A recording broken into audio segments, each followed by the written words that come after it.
Stopping in, we been tapping in. We ain't never late. Dropping gems, we been locking in. Now let's elevate. Took else to win, running laps again. This is steady race. People's champ, boy, yeah, you know I've been the heavyweight. Stopping in, we been tapping in. We ain't never late. Dropping gems, we been locking in. Now let's elevate. Took else to win, running laps again. This is steady race. People's champ, boy, yeah, you know I've been the heavyweight.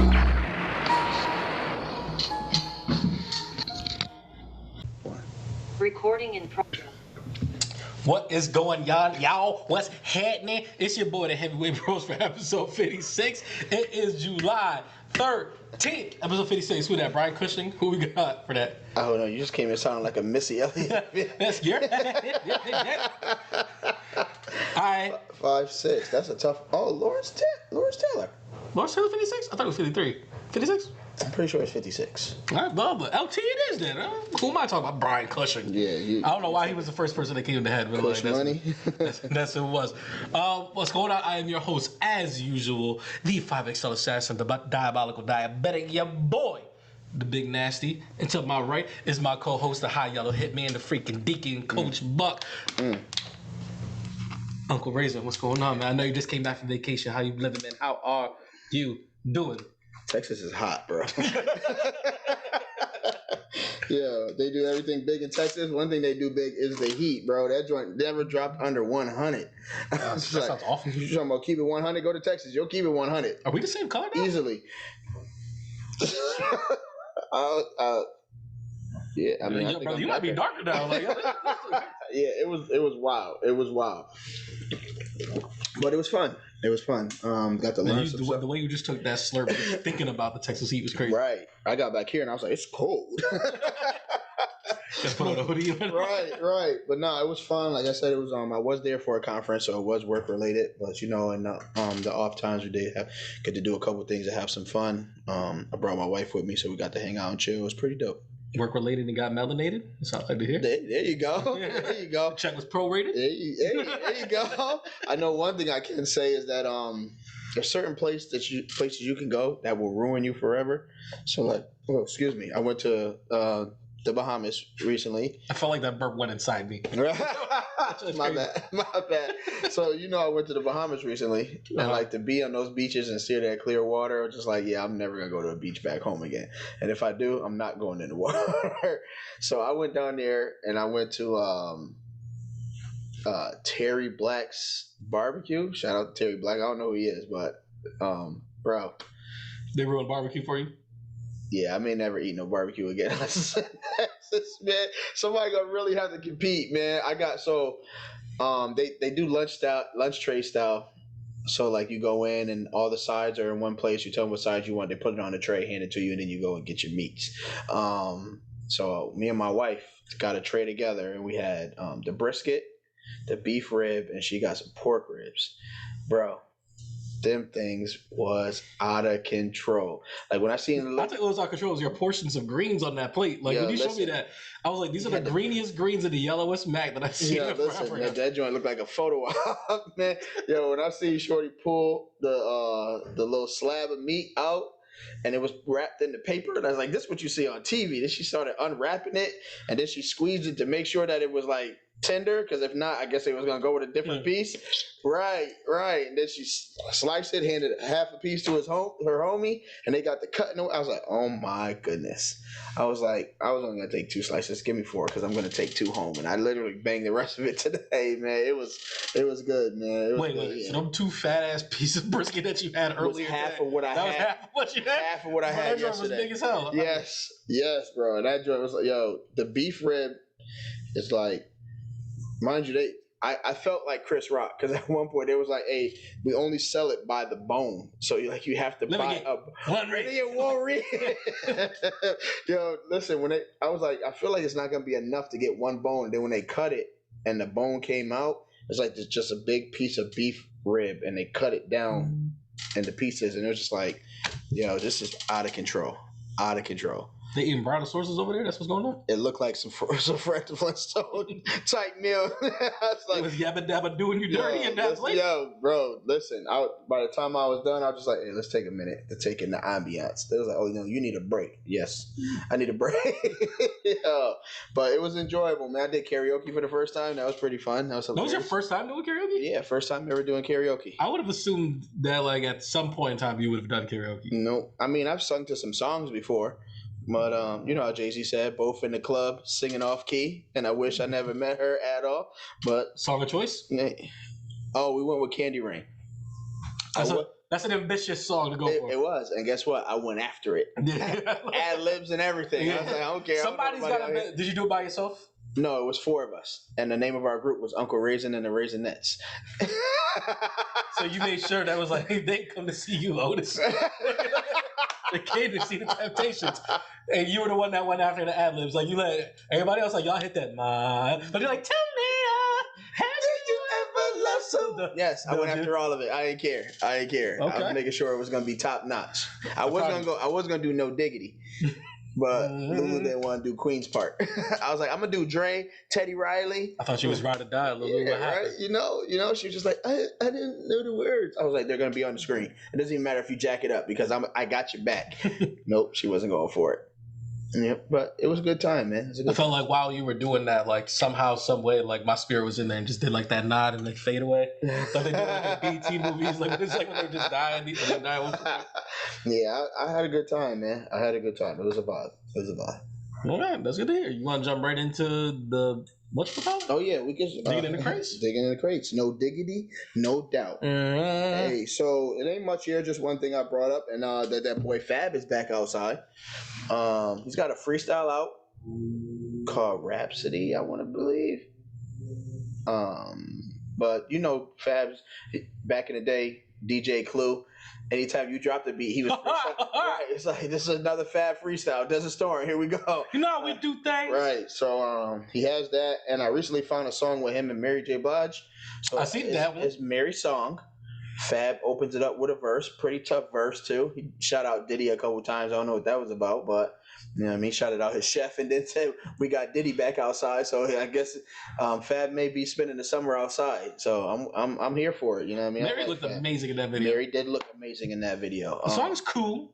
Yeah, it's a little chill joint. You know what I mean? Like if you got some people over and they like first get in there and before it like really gets turned and you need some ambiance while people are getting to know each other or something like that. Like that's a song you would play. You know what I mean? I liked it, and it had young boy from BMF in it. One of the dudes who plays the brothers. I wouldn't know. Like you know how they always have like a video vixen. I don't know if that's the right term for the males, but I mean, video Vic. Why can't you? Video Vic.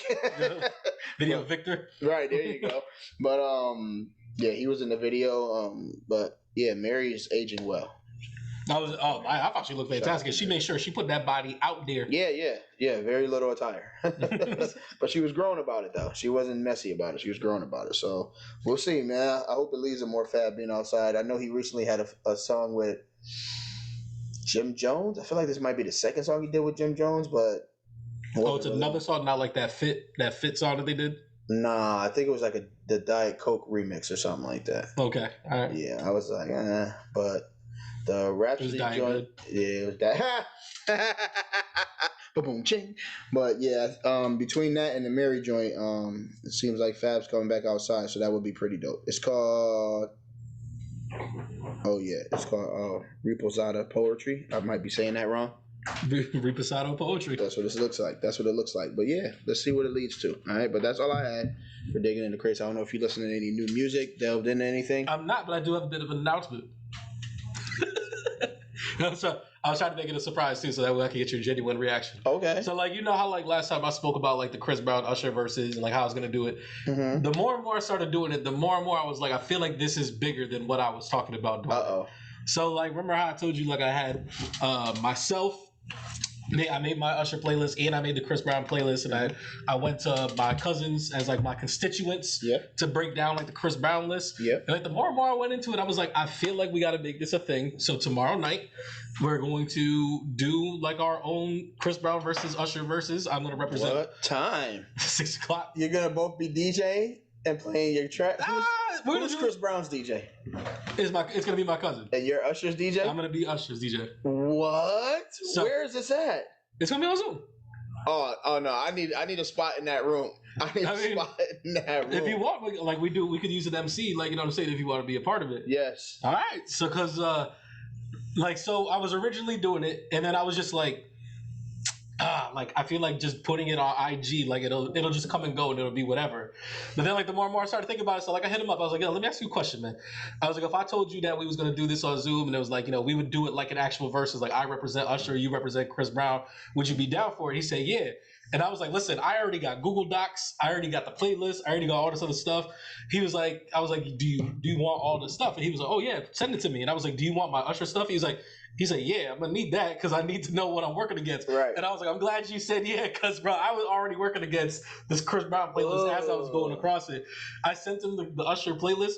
He literally sent back, he was like, God damn, Usher got some hits. I was like, yo, that's what I've been trying to tell you, bro. I've been trying to tell you. Oh man. So it's gonna be like tomorrow night at 6. We're gonna post it on YouTube, but who knows at what point. Maybe we're gonna post it on the heavyweight. We can post it on our YouTube channel. Yeah, you know man, what I'm with it. That joint would be hilarious. That joint would be hilarious. I'm all for it. All right, that's dope. Yeah. I'm pulling for Who knows? Usher. Maybe I'm going Usher by one. Maybe this what's called. Maybe this will lead into more versus type stuff. Like guys will never get to see. Yeah, man. Like we'll never get to see Hov do a versus. So like maybe like we could host something like that. Hov versus M. Hov versus Kanye. Hov versus Prince versus Michael Jackson. You know, see, this is what I'm saying. We ain't never gonna see those. So like maybe do something like that. Like who knows? Who knows where this may lead? This is gonna be the first trial run. Chris Breezy Usher. He was talking real greasy about Chris Brown, like how bad he would beat Usher before I started putting the playlist and stuff together. You better watch that Tiny Desk. So that's what I'm saying. It's like we're gonna see. You better watch this tiny dub. My diamond studs in my earpiece. Everybody keeps talking about that because they're not in his lobe. They're in his actual ear. Yeah, it's not weird. And the button up turn. All right, we'll move on to this Insomnia Hour. Oh, you had something else? No. My bad. I had a brain fart about the song. I'm not gonna lie. I was like, Insomnia. Wake me up inside. Wake me up. Wake me up inside. Save me. Save me from the nothingness inside. If you would have hit that at the karaoke, that would have been an even better one. Wake me up. Yeah, what up? You would have crushed that. Yeah, there was one lady in there though that she was killing. Like when she walked on the stage, it was almost like she looked at the mic disrespectfully. Like the mic shouldn't have been up there with her. What song did she do? She did Nina Simone. Oh, I'm trying to remember what song. It's definitely a powerful song. Oh, why it can't come to me right now. So she's one of those people like she's a karaoke bar regular. Yes. Like she has like a time slot. Yes. Like welcome to the stage, Cinnamon. Yes. Or a weekly. Yeah, she's not drinking. Whoa, right. She's only drinking like chamomile tea and lemon water until her next song come up. Yes. She's one of those. What was the name of the karaoke bar? Do you remember? Common Interest. Damn. Which is pretty fire. How was the drinks and the food there? You obviously ate and drank there, right? Yeah, I got some wings, but I didn't eat anything until after my performance. I didn't want to mess up my vocals. Smart move. So I only had lemon water, and then after that, I had lemon pepper wings, which were pretty. Well, if anything, if you always want to play it safe, you could always just do a rap song, and it's like that'll always get you through it. I was going to, but the way that the scenery was set, I didn't want to bail out like that. And then the one dude who did do a rap song, everybody's kind of like, nah. What song did he do? We're singing in here. I don't know. It was like a rock song. So he didn't really rap. It was kind of like a metal rap type thingy. So the thing is, like, sometimes, like, if you pick, like, the right song to get the crowd involved, no matter how bad you are at singing, like, it doesn't matter. Because, like, I'm saying, like, if, like, I was going to do Jump, but Luda didn't want to do it with me. Man, what's going on with your partner, bro? I don't know, man. That stage fright creeping, you're like, because, like, you want to know what one of my go-to karaoke songs to, like, get the party started? It's just, like, so people know, be like, yo, we don't got to take this too seriously. And just go up there and be like, see this thing right here? Let y'all know what guys talk about. You know, the finer things in life. Check it out. Ooh, that dress so scandalous, and you know another nigga couldn't handle it when he's shaking that thing. Come on now. I know what you're talking about. I was like, I just want to see how far you was gonna go. I think I sing it again because I was like, I won't stop. Like bumps in the trunk. I was like, say 10 minutes later, I'll have silly hair like I like the way you move that thing. Stop it. I'll be on the beach like, cat thumbs like a chuck. Yeah, listen. I was calling people out at the beach too. This is the last time I digress. But like, hey man, take that shirt off, man. You look like a wet laundry bag, bro. Take that off. Jesus. I just came here to have fun. This guy's what's wrong with you? Like you look like a bag of boiled potatoes, bro. Take that shirt off. Where we at in Insomnia Hour? Where we at? Miss Marvel finale. I didn't get to watch it. Okay. And today is Wednesday. Mm-hmm. The finale comes out on Wednesdays. Mm-hmm. I stayed up until 1:45 yesterday, and the episode did not come out. And then I had something to do this morning, so like I'm going to watch when I get home. I didn't get to watch it today. Okay. Is the show worth watching? I believe it is. I think it's one of the better things in this phase of the MCU. All right. I was just asking because you were supposed to let me know if it was worth watching, and I had never heard back from you. I think it's right under WandaVision, like where I'm at right now. I gotta wait till the finale. Wow. I think Miss Marvel has been a better entry into the MCU than both Doctor Strange and Thor: Love and Thunder. Wow. Big talk there. All right, well, let's wait for this finale. I'm not doing nothing until you let me know. All right? Mm-hmm. All right. The Boys finale. I watched that dude. Yeah. That joint went hammer, boy. Let me tell you. Oh my goodness. So where do you want to start? I don't know. Everything is everywhere, but it's not messy. Everything's everywhere all at once. Yeah, but it's not messy. I mean, yo. Mm-hmm. You're Butcher. Yeah. In this situation. Uh-huh. What are you doing? Let Soldier Boy take out Homelander, then take out Soldier Boy. Yeah. But once the kid gets involved, everybody's feelings, Butcher's, that's his only soft spot. But all it's going to do is short circuit his powers. Yeah, but like I said, man, the kid's already traumatized, man. But and the kid was a sucker. He ends up becoming a sucker, yes. He showed he was a sucker that whole scene. Yeah. But it's like, I mean, that's also Butcher's fault, though. Because he turned his back on him earlier before when he told him that he wasn't supposed to, when the kid was actually recovering and getting to a space where his mental capabilities were able to process what was going on in his life. And then the one person that he poured everything into was like, nah, I'm all set with you, kid. So he's like, all right, I'm going to go back to this idiot that I'm not supposed to be around, and that's Homelander. So what do you expect to happen? Like, Butcher has to take ownership for this just as much as his black pops. You're not mad at me anymore? I was like, oh, this dude is whatchamacallit. Yeah, man. But that little smirk he had on his face at the end of the finale, he's about to be a savage. You just made your situations worse. I'm trying to think of where we can go with talking about this, because it all leads up to the finale. So we finally get to the point where Soldier Boy, they're ready to have Soldier Boy confront Homelander so that way he can kill Homelander, so that way they can get this over with. Mm-hmm. The problem is when they get there, almost everybody has like a change of heart, except for Queen Maeve still wants to go through with it. Soldier Boy wants to go through with it. Butcher wants to go through with it. So everybody else has to get locked up for a short time until they're able to get out. Then they get in there. Homelander brings the kid out, and Butcher starts to have a change of heart. Yep. So now it becomes Homelander versus Maeve, and then Soldier Boy versus the boys, the entire crew, for the most part. Right. And he's kind of giving them the workout. Kind of. Yeah, he's giving them the workout. Starlight has a really whack. She has this power up scene. Right. Turn the lights off. And all she did was push him. Right. She shoved him to the ground. It's like that's what we're doing. Right. I don't know. My boyfriend's powers are better than hers when he's on that tip V. Yeah, right. And it's just so. Eventually, they get a hold of Soldier Boy. Mm-hmm. They're getting ready to put him under, and he decides, I'm not going back. So, if anything, I'm gonna explode. And they realize that the kid is there. Queen Maeve knocks Soldier Boy out the building with her, mm-hmm. which then he explodes outside the building. It causes a big explosion, but everybody lives. Mm-hmm. Queen Maeve is now depowered. Soldier mm-hmm. Boy is now back in this tank. Whatever the cryo tank thing is. Yeah. And Homelander leaves with his son mm-hmm. to where he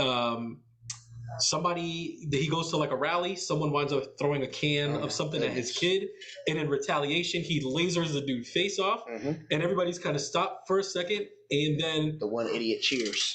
The stepdaddy, mother's milk's girlfriend's new boyfriend mm-hmm. is there, cheers it on, and then like Homelander kind of realizes, oh, I could kind of do whatever I want because these people are just gonna bang with me because they bang with me. Right. And that's kind of like where we're at. About to be chaos. Yeah, because now he's untethered. Yes. And he's untethering the little homie. How could I forget to? We lost my man Black Noir. Yes. He played himself though. I don't know why you felt like you could trust Homelander. He's literally the epitome of his dad. So it's like, what did you really think was gonna happen, bro? You should just stay wherever you was gonna stay at and wait for everything to play out. What? You showed up, I guess, wanting to kill Soldier Boy, and then you end up getting bodied by Homelander. It's just like, for all that, you should have just stayed. But I felt like his end was gonna come regardless because there was really nothing for his character.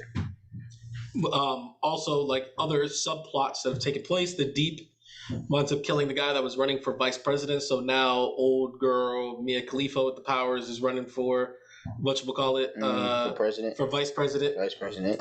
So like that'll have a soup in the White House. They all pretty much decide that like she's got to go. Butcher, because of the fact that he was on so much of the 10V, has a couple months left to live. I think they said they gave him a year. Yep. So like now he's kind of on this, hey, let's get it done type of mission. Yeah, he'll be all right. I think they're going to end up giving him permanent V, and he's just going to have powers.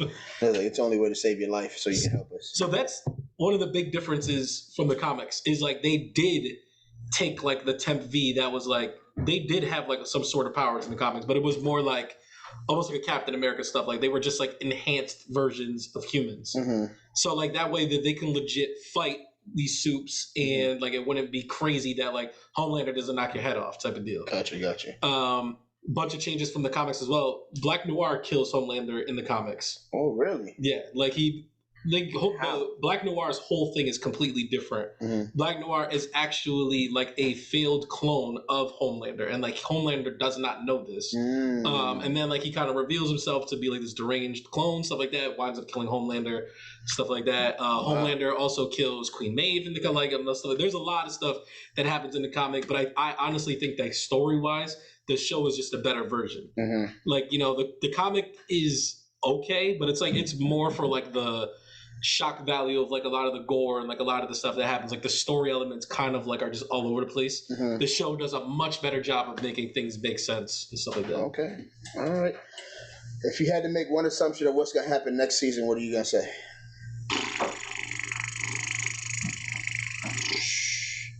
Somebody on the boys has got to go. Facts. I think Frenchie dies next season. Ooh, don't go with Frenchie though.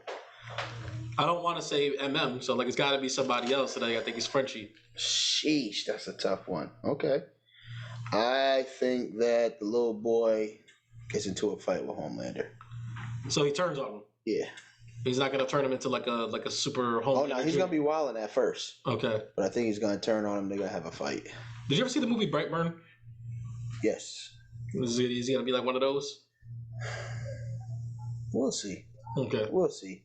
Brightburn was like, it was all right. I thought it was going to be better than what it was. Do we get A-Train back? Is A-Train going to turn around? A-Train is back, but it looks like he's getting blackmailed, and I think he's like, I don't know what side of the fence he's going to land on, man. That's what I mean. It's like, are we getting him on our side, or is he staying over there on the sucker side? I don't even know if I want this man at this point, man. This brother, he doesn't care about nobody but himself, and he's willing to do anything for that, man. So it's like, how you can't trust this man further than you could throw him. I really felt bad on that scene when he met up with his brother. His brother was like, "Yo, get up out of here, man." I ain't feel bad. It's your fault. It's your fault. His brother was right. Every time you come around, things get worse because you won't listen. Yeah. You do what you want to do, and now here I am paralyzed. It's all your fault, fam. It's all your fault. Oh, but meanwhile, you're telling me you won't die anymore because you got the heart of the person who put me in the chair. Great. Appreciate that. Do we see Soulja Boy? Now I hate the outside of you and the inside of you. Jesus. Do we see who? Do we ever see Soulja Boy again? Yes. But next season?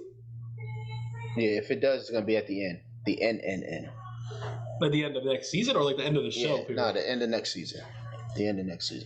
I feel like it's going to be like some type of crazy situation where, I'm not saying y'all got to do this, but my writing skills just come to me sometimes. But the boy ends up fighting Homelander. Homelander figures out that he's way stronger than him than what he thought he would be. Goes to free up Soldier Boy to be like, hey, we got to kill this little dude before he tries to kill both of us because he's going to try to kill you while you sleep. Then they end up ending the season like that. So Homelander let Soldier Boy go? Yes. Because Soldier Boy, like, as much as like the whole father-son wants thing, to be his son. he was much more like Soldier Boy was still about taking him out. Yeah, Soldier Boy was not feeling it. I mean, at one point he was though. Yeah. And then he was just like, "Hey, I made an agreement to do a job. That's what I'm gonna do." But which is kind of crazy when you think about it. It's like that's what you're down for. Right, but the three of them together is gonna be a problem. So hopefully that doesn't happen. Because I don't know what you do at that point.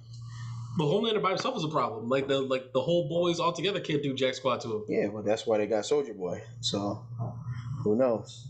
Who knows? Soldier Boy just needs to drop off a bomb and kill everybody's powers. I just love saying Soldier Boy over and over again. I think that's my favorite thing because every time that they say it, like if he makes a cameo appearance like next season, like this will be the best show. Hilarious.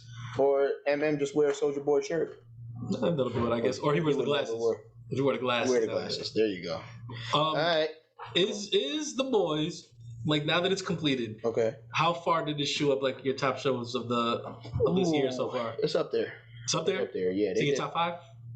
I don't know top 5 yet. I would have to. If for talking about just for this year, then I would say they may get that 5th spot. Okay. But like as far as like shows that I'm watching, they don't compare. Okay. Yeah, they're doing good, but there's other shows doing better. Yeah. All right. Next we have Blackbird. What is that? So Blackbird is about. Oh, first let me start by saying it's based off of true events. I did not know that. Oh, this is like your favorite thing. This is. Until I started watching the second episode, and I noticed that it said based off of true events. Because for some reason I didn't notice it when I was watching. So it's a show, it's not a movie. It's a TV show, yes. And it's about a serial killer who ended up killing 14 young girls, and gets caught for it. But they're trying to find the bodies that they don't know where he buried. And so their idea of trying to figure out where this body is by giving him an inmate that he can relate to or that he can build a relationship with in hopes that he would disclose this information. The serial killer is played by the fat white dude from Cobra Kai. The one that was older than everybody. Yes, Stingray. Okay. He plays a serial killer, which he shows incredible range, which is pretty dope. But sometimes I do look at him and get to laughing like this. It's still Cobra Kai face. The other gentleman who's supposed to play the inmate who's trying to extract the information from him is the young boy from The Kingsman. My boy Taron Egerton? If that's his name. These rumors, potential Wolverine? Really? Yeah, he plays the gorilla in Sing. Is that who plays the gorilla in Sing? Yeah. I did not know that. That's him. Oh, that man just moved up the left. That man just moved up the list, bro. You were like, Wolverine? Man, the gorilla from Sing. Word. Still standing. Word. But yeah, so he's the son of a police officer who's retired, has been retired for years, but was on the take. So like he was taking money and bribes and stuff like that. But so he is a real criminal. He is a real criminal. Okay. So he's like he sells drugs and like in a major way, big house, crib, all that extra stuff.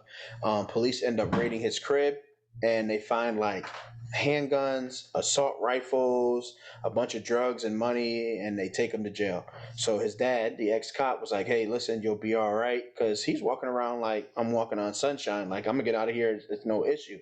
So his brothers end up getting freed, but his dad's like, they're not letting you go. He's like, wait, what's happening? Like, we've been through this before. They're supposed to be letting me go. He's like, nope, they want to give you 5 years and make an example of you, which I don't know how you get 5 years for all of that, but it's crazy. He's like, what you do is you plead out to the 5 years, and like after a year or two of good behavior, you'll come home. So he goes to court and pleads guilty, and they give him 10 years. Damn. Yeah. So the trade-off for that is that if you decide to leave the cushy prison that you're in, like it's not a cushy prison, but there's no threat on his life. It's not maximum security. Right. They was like, you would have to be moved to a maximum security prison in Springfield, Missouri, where there are murderers, killers, people out of their mind, and you would have to be there to try to extract this information from this guy. He's like, no, I'll never do it. Like, I'm better off doing 10 years here than going there and dying in 10 months. Yeah. And the guy's like, well, if you do it, we'll absolve you of all your charges and your time. and you'll go home free. Okay. So he ends up taking it, and then that's the end of the second episode. Well, that's the end of the first episode, and the second episode starts developing into him going into the jail and how he's actually going to extract the location of these bodies. Okay, my boy XZ moving on up. Yeah. I was to say, when I told you he was Elton John, did that do anything for you? I never knew there was an Elton John movie. Are you serious? He did like the whole Elton John body thing. It was awesome. Yeah, I didn't. It came around the same time as your boy iRobot did the Freddie Mercury documentary one, the biopic. Bohemian Rhapsody, the movie. I didn't see that one either. Well, it wasn't that great. And you know what I'm talking about with your boy iRobot, right? Rami Malek. He's got the real big eyes from the movie, the show Mr. Robot. Bro, he was I'm sorry, he was I'm the trying. bad guy in I'm the James trying. Bond movie. The black guy in the James The Bond? bad guy in the latest James Bond movie. Dang, I still can't. I'm sorry. Whatchamacallit? He was in that movie with Denzel Washington and Jared Leto. What movie? They were. It's called it's like All the Little Things or something like that, and it's like The Little Things. The Little Things. Oh yeah. Of all the movies that he's in, that's the one. I'm sorry. That movie was I couldn't. It was. When it came down to ratings, it was all about the little things. It's like it didn't get there. It was bad. I was surprised, even with Denzel. Like if Denzel wasn't in there, like I would have thought this was a commercial or something. Not a commercial. What else we got, man? We have Better Call Saul. You're all caught up? Yes. Okay. Second half of the mid-season finale just started. So it's like what? Yeah. So we're in the sixth season, right? Is that where sixth season? They just released the second half. Is that what you're saying? Not the whole second half. They started the second half because they did 7 episodes. So, but they don't do like the binging thing. So it's not like here's the whole second half. It's like here's the first episode. Yeah. As you're saying, is the second half just started? Yes. All right, because the way you worded it in the beginning, it made no damn sense. I was like, are they breaking this into 3 parts? I didn't know what was going on. No. So yeah, the first 7 episodes came out, and then that was like the mid-season finale. Right. And now they're starting the episodes. Did you catch up to those first 7? I'm on season 4. Sheesh. Yeah, it's getting crazy. You can literally tell that they're wrapping up this series. Okay. Like they wrapping up for sure. for sure. Like some of this stuff I'm like, dang, I didn't know all this stuff could have happened in like outside of Breaking Bad, but like it is really, really, really crazy. So if there was another season, it would be great, but I think this is the final season. So I'll definitely make sure to find out. So next time we pod, there'll probably be another episode out, and I'll be able to know if this is the final season. But like I said, the way things are going, don't look like it's going anywhere else but to the end. Okay. Yeah, it's getting crazy. It's getting crazy, but it's enjoyable. I don't want to say anything because I don't want to ruin it for you. Just so much time behind, but I've been spending a lot of my time on P Valley. Yeah, never watched it. I'm on season 2. There's only 2 seasons. I did see somebody post said, "Why did P Valley make me cry?" So it's just like I'm surprised at just how good of a show that it is. Mm-hmm. And like I told you, like everybody was like, "Yo, it's this show's like your type of show," and I was like, "Why are you saying that?" And then of course, like I watch it, it's a show about strippers and all this other type of stuff, and I'm like, "What do people think about me?" But then, like after the first episode, I was like, "I hate how much everybody was right. This show is just for me." But it's like it's also crazy to me, like how much I enjoyed this show.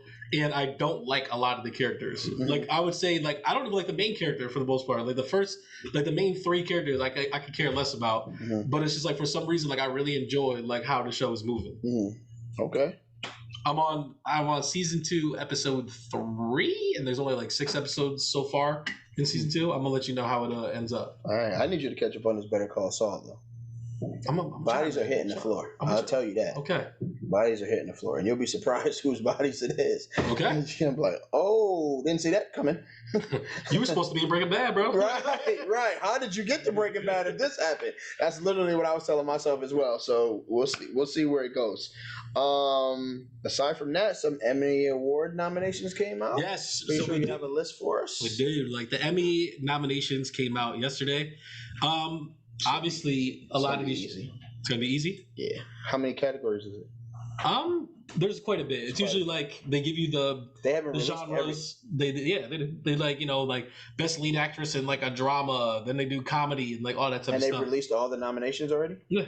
Oh wow. Okay. So I will name some of these. Okay. I mean, obviously we haven't seen every single show, so we can only comment on the ones that we have seen. Yep.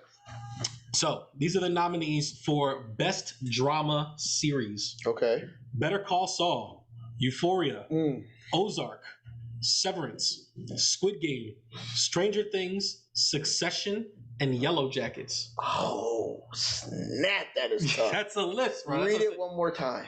Better Call Saul, Slow down. Euphoria, Okay. Ozark, Okay. Severance, Okay. Squid Game, Okay. Stranger Things, Okay. Succession. Dang. For me, I haven't to say between Ozark and Stranger Things. Oh, you said Yellow Jackets in there too, right? Yellow Jackets is in there. Yeah, I'm not taking. What's your top three? How about that? I'm gonna go Stranger Things, Mm-hmm. Ozark. Ozark over Squid Game? No, my third one was gonna be Squid Games. Okay. So Ozark, Stranger Things, Squid Game? Yeah, not in that order. Just those are the three. But like you If I went in order, Stranger Things, Ozark, Squid Games. Yes, in that order. For some reason, I don't got whatchamacallit. What? Ozark that high. I mean, so what I did when I asked you to read off slower is how I would put them head to head, and I chose Better Call Saul over Euphoria, and then I chose Ozark over Better Call Saul, and then I chose Stranger Things over Ozark, and Squid Games was kind of in between. Yellow Jackets was dope, but it would be like a close 4. If it was up to me, Actually, Euphoria, I'd probably take that over Yellow Jackets. if it was up to me, I'd probably say Stranger Things. But if I was to put money on who I think would win, I think it would be Succession. I don't watch the show. I don't watch the show, but the way people talk about Succession, it sounds like the type of show that like the Emmys eat that type of stuff up. Right. Like it's like super serious, like very well acted. Yeah, and it's for adults. Stranger Things has a kiddie thing type to it, so that could work against them. You want me to go to my favorite category? Yes. Comedy series. Ted Lasso. Comedy series. Abbott Elementary. Ooh. Barry. Curb Your Enthusiasm. No. Hacks. No. The Marvelous Miss Maisel. Only Murderers in the Building. Ted Lasso.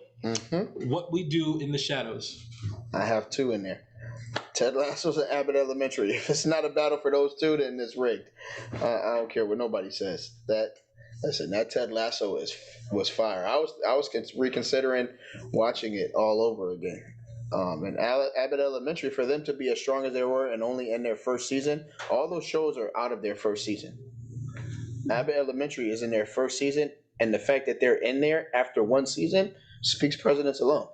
Every category that Abbott Elementary is nominated for, because apparently they're nominated for a ton. After 1 season. After 1 season. I feel like if they were going up against anybody but Ted Lasso, I'd pick them. Right. But I gotta go Ted Lasso, bro. Right. Ted Lasso's Ted Lasso, bro. It is what it is. Sorry. Definitely. I love Abbott Elementary. Listen, but that Ted Lasso different. Between him telling players, don't go chasing waterfalls, and telling people, don't worry, Jamie, because it's just practice. It was just practice, Jamie. There's nothing you can say to convince me, man. That brother killed that. And that was season 1. Right. We're talking about, but like, remember, this is all based on just season 2. I know. I'm just saying. I know. All right. Limited series. Dope Sick. The Dropout. Inventing Anna. Pam and Tommy. And The White Lotus. So I've watched none of these. I haven't seen a single one of these shows. But if I'm going off just what I've been hearing and the reviews and how people have been raving. Hulu, by the way, got 3 of these shows, but go ahead. Yeah, Hulu, that makes sense. Hulu has Dope Sick, The Dropout, Pam and Tommy. HBO has White Lotus, and then Inventing Anna's Netflix. Yeah, and this is just me going off of the reviews from other people. I would have to pick Dope Sick. I've heard a lot of great things about Dope Sick. I still don't know 100% know what the show's about. I know it's about like some super drug and like all that other type of stuff. I don't know what The Dropout or White Lotus is. So like because of those 2, not knowing what they are, I kind of have to go with Dope Sick as well. Yeah, I don't even know who's in them. Lead actor in a drama series. Okay. Jason Bateman in Ozark. Okay, I was about to say, you can't just say names. I need to know what they had, man. You're going to lose me. All right. Brian Cox in Succession. Okay. Lee Jung-jae in Squid Game. Bob Odenkirk, Better Call Saul. Adam Scott, Severance. And Jeremy Strong, Succession. For me, it's between Better Call Saul and Squid Games. This is tough because I haven't seen Succession, but I know people love Brian Cox for that show. Brian Cox, please, if you remember the bad guy in X2, he played Stryker. Oh yeah. He's an older guy. Yeah. Apparently, he kills it in Succession. Like he's like the lead character in there. That's what's up. I just feel so. The reason I made those two picks, was because when I'm watching Better Call Saul, while there is a star-studded cast, a lot of what happens in that show falls on Saul. Yep. Like he's literally carrying the team, and then every time somebody else pops up, it's not really a lot because you could tell they're not trying to flood the show with people from Breaking Bad because it's about Saul. Yep. So when they make their appearances, they're very small and to the point. That way you can get back to Saul. So he's carrying the show. I feel the same way about the Squid Games dude because all those people are new in that show. He really had to sell out to keep people interested in that show. A lot of those other shows like the Ozark, there's a number of different people who get their spots to make that show good. It doesn't just fall on Marty. Those other two shows, it falls on those leading characters. And I cannot say that about Severance, you said it was? Succession. Severance is also out here. Yeah, so I don't know about Succession and how much of the load he's carrying on that show. But that when you're talking apparently about, like that show is like everyone's an amazing actor, and that's what I'm saying is like if you're talking about best lead actor, then I have to go with the person who's giving me 50 a game every night. Okay, that's understandable. Yeah. Lead actress in a drama series. Okay. Jodie Comer for Killing Eve, Laura Linney for Ozark, Melanie Liniski from Yellow Jackets, Sandra Oh from Killing Eve, Reese Witherspoon from The Morning Show, Zendaya from Euphoria. Someone told me to start The Morning Show, and I have not done. I've heard a lot of things about The Morning Show too. I really have to start watching that. I have not seen Killing Eve, any of these except for the Yellow Jackets, Ozark, and Euphoria. And Ozark. Oh, which one from Euphoria? Zendaya. Oh yeah, I'm going with Zendaya. She crushes it, right? It's got to be something like that. Zendaya. There's no one else to go with but her. Laura Linney, that's what you call it. That's Wendy Bird. I don't have any keys down here. I don't have any keys down here. All the keys are upstairs. I'm sorry, my wife. Oh wait, sorry, babe. They're right here. Yo, brother, he was lying. This was a. You can leave that. In order to get these keys, I need you to sing No Diggity. Yeah. You didn't want to. I didn't, but now I kind of want one. Mm-hmm. Hold on a second. Let me see this real quick. You tell me what is Baker's Treat? What in the seven hells bootleg snack is this? You don't need one. No, I don't do that. But yeah, I have to go with Zendaya. Now, Wendy Bird? No. Over Ruth? No. I'm not choosing Wendy Bird in Ozark. If it was all Ozark actresses, like Wendy Bird is on my nerves, man. If Ruth was on here, would you have put with Ruth over Zendaya? Ooh.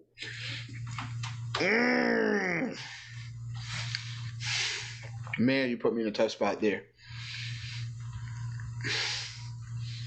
Please don't make me pick. Please don't make me pick. All right, I think this is more our bag right here. Okay. Lead actor in a comedy series. Okay. I think this is starting to say a lot about what we watch for the most part, by the way. Like dramas, we're not really in there. No, we trying to live a good life. Lead actor in a comedy series.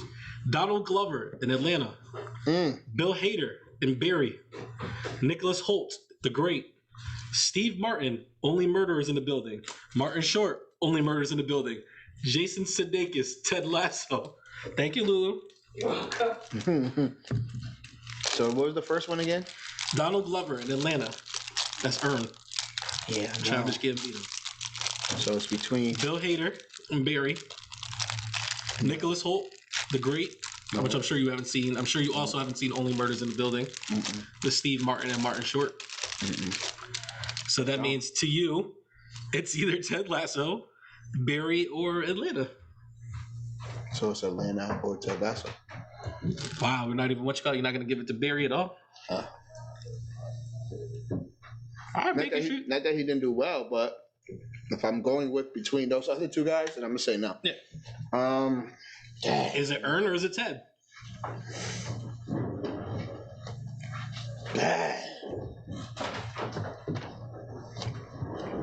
That's tough, man. Because I feel like Atlanta is definitely a show of education Okay. and showing you different types of things that you're missing. But with that, I feel like Donald Glover doesn't show much range. It's kind of like the same earn all the time. He's shown a lot of growth. Of course, without doubt, without a doubt. I just feel like you know what to expect each episode from Earn. When I watch Ted Lasso, literally anything can happen. Really? Anything can happen in Ted Lasso? Yes. I'm starting to think you're giving Ted Lasso a little too much credit. I haven't said that he was better than Danny Glover. Donald Glover? Donald Glover, I'm sorry. Get too old for this shit, no? I know, right? I didn't think that wasn't the type of laugh I was going for. Oh, that was hilarious. For those who don't know the Lethal Weapon reference that he just made, yeah. Yeah, I'm gonna have to put a pin in that one too, man. I can't even lie to you. I think like, this is the easiest Jason Sudeikis like out there. Like you want to talk about like how before when I read it, you were like Ted Lasso, like right here, Ted Lasso. Like to me, like Earn versus Ted. Like to me, Earn's not my favorite part of Atlanta. Talk about it. I just think that like Paperboy is like where I'm at in Atlanta. Mm-hmm. It's like it's a Paperboy story, and like I feel like Earn, as great as he is in the show, it's like Supporting cast member. yeah, he's like a cog in the machine. Like Paperboy is the machine that makes things move. Obviously, Donald Glover does so much with the show. Like he's the lead writer, the director, like all that other type of stuff. Like I get all that. This season, half of the episodes he's not even in. It was like, what are we talking about? So, all right, we could just move on. Lead actress in the comedy series. Okay. Rachel Brosnahan from Marvelous Miss Maisel. Okay. Quinita Brunson from Abbott Elementary. Kaylee Cuoco. Wait. Start over again. I'm sorry. And the thing is, like, you know I'm butchering these names and you're making me start over again. Like, why are you doing that? Rachel Brosnahan from Marvelous Miss Maisel. Okay. Quinta Brunson from Abbott Elementary. Wait, which one is that? That's the lead character? Yeah. Okay. They're all. It's called lead actress in a comedy series, bro. So lead actress. My bad. Kaylee Cuoco from The Flight Attendant. Ellie Fanning from The Great. Issa Rae from Insecure. Jean Smart from Hacks. Apparently, I got to see what Hacks is because Hacks is nominated for like a bunch of stuff on here, and I have no idea what this. I've never heard of this show until we started reading this. I'm going Issa Rae, and I haven't even watched Insecurity before. That is bananas to me. That like you haven't even watched the show and you're still going for it. Because I say, fuck that, Abbott Elementary, baby, give me that Quinta Brunson all day long. Yo, what? No, dude, she's amazing in the show. Listen, I just didn't expect that from you, man. I know Issa Rae's your homegirl. I thought for sure that you was gonna go with Issa. She's definitely my homegirl. Insecure is fantastic. But yeah, that Abbott Elementary different, bro. Yo, listen. And it's like, I want her to get... Whoa. Yeah, I know that's definitely... Sorry, we're doing some cleanup here. I got the young man cleaning up some trash, trying to keep the studio clean. All right. What was that? You want to give a quick shout out right there? And shout out to Trell, just turned 15 not too long ago. Turned from a boy to a man. You want to tell them what your IG is or something like that on here? Huh? Tell them what your IG is. Follow me at. Don't worry about it. You're not streaming that nowhere. cup too. Hey, Nias, chill out, man. Dang, invite one in and I'll get the comment. That's you. My fault. Yeah, I just thought for sure you was gonna go Issa Rae because that's your show. And she so like literally has carried that show to where it is now. And doesn't she write for the show too? So does Quinta Brunson. That's her. This is all her. She writes for that show. She wrote, created, and directs the show. No. Yes, bro. Like that's what I'm saying. I want her to. Bro, I did not catch that because she was on the shop with. That's why she's on there talking about it. I think she was on there with Donald Glover, and he was telling her like it's his favorite show, and how he wished he had that type of creativity. I didn't know that she really. Yeah. Could I change? Absolutely. All right, I'm going to change. Yeah, only for that reason right there, though. I did not know that she was writing, directing, and created that whole entire Dude, platform. she's been shopping that show for like 7 years and nobody wanted to pick it up. How did I miss that? Yeah. Dude, like to me, I want her to run the gambit, bro. Like I'm talking about like if it wasn't So for that Ted means she Lasso, picked her own cast too. Yeah. Wow. I wonder how she came about that. Like I'm pretty sure. I'm sure you can watch I'm interviews. sure people audition, but like those faces on that show are not like random faces. Yeah, You got Everybody Hate Chris. Yep. The motherly figure. She's been on TV shows and been in movies before. Barbara. Yep. The Italian lady. She's also been in stuff before too. But they're not on big stuff though. Right. But that's what I'm saying. Like, how did you land with this group that meshes so well and makes it work? Even the janitor, bro. The principal. I can't lay on her name. I can't remember her name on the show. No, I but can't like, do that. apparently she's also nominated for like a bunch of stuff as well. Like people, like this is her first acting outing, and people love her. She does. Like she's gonna. I wouldn't be surprised if like when she's done with Abbott Elementary, if like she blows, Right. like you know what I mean. And if you work in a school, with a school, near a school, and you ain't watched Abbott Elementary yet, then just Wildin'. pause this right quick, smack yourself in the face, and then go watch Abbott Elementary. Because it's like, I almost felt like she worked in a school. We got a lot more categories. You want me to run through these as much as you can? Nah, pick one more. One more, bro. What the hell? You tell me when to stop. Lead actor in a limited series or movie. No. Lead actress in a limited series or movie. No. Variety talk series. No. I'm gonna stop here though. Best competition program, because there's one show on here I didn't know was a show. Best competition program. The Amazing Race. Oh, got you. Lizzo's Watch Out for the Big Girls. Going with the challenge. Nailed it. RuPaul's Drag Race. Top Chef. The Voice. The challenge is not even on there. The challenge is not even on here. Read them off again. Dang. The Amazing Race. Which was tough. Lizzo's Watch Out for the Big Girls. I've never seen it. Nailed it. Nailed it is hilarious, only because Homegirl was on there. Yeah. RuPaul's Drag Race. Never seen it. Top Chef. Top Chef is pretty dope. And The Voice. For me, it's between Nailed It and The Voice. And if I have to choose between those two, I'm going with The Voice. I'd put money that RuPaul's Drag Race is going to win. That's what I would. Thank you. Go ahead. Keep going. I'm not even going to. But if I was to pick, I'd say Top Chef. I love me some Top Chef. Yeah, definitely. I was going to say that too, but I didn't want to feel like the Emmys have an agenda, but this is the Emmy, so, you never know. But I've never watched the show. It could be a good show. Okay. Television movie. I guarantee you, looking at this, there's only one movie you've even seen on here, so I'm going to keep moving. Supporting actress in a drama series. No. Supporting actor in a drama series. No. Supporting actress in a comedy series. Yes.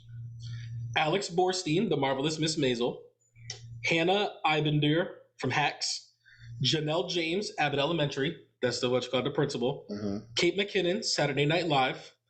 Sarah Niles, Ted Lasso. Cheryl Lee Ralph, Abbott Elementary. Juno Temple from Ted Lasso. Hannah Waddingham from Ted Lasso. I don't even want to pick. I do not want to pick. The thing is, I don't even know who these guys there really are, but I'm like 3 females from Ted Lasso. I was like, it's got to be Becca. It's got to be Keely. And who am I missing? President.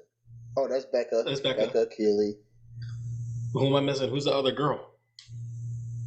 1, 2, 3. Sarah Niles. You keep talking and I'm going to Google them. Fam, I can't make a choice here.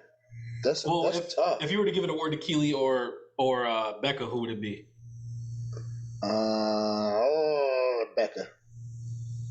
Becca. And you know me, I like for people to show range. So for her to go from, what was it, Game of Thrones? Yep. To this is pretty dope. Keely doesn't do a bad job, though. The principal from Abbott Elementary, like... Or Barbara from Abbott Elementary. Oh, that was the other... You did say 2, right? Yep. Oh, I think there's 3 on here. I'm choosing between Barbara and the principal. I'm going with the principal. Man, but Barbara... I love Barbara's my favorite character on the show. So many lessons.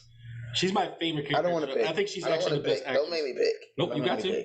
Oh, this is such a tough category. So Hannah Waddingham is Becca, is the president from Ted Lasso. Mm-hmm.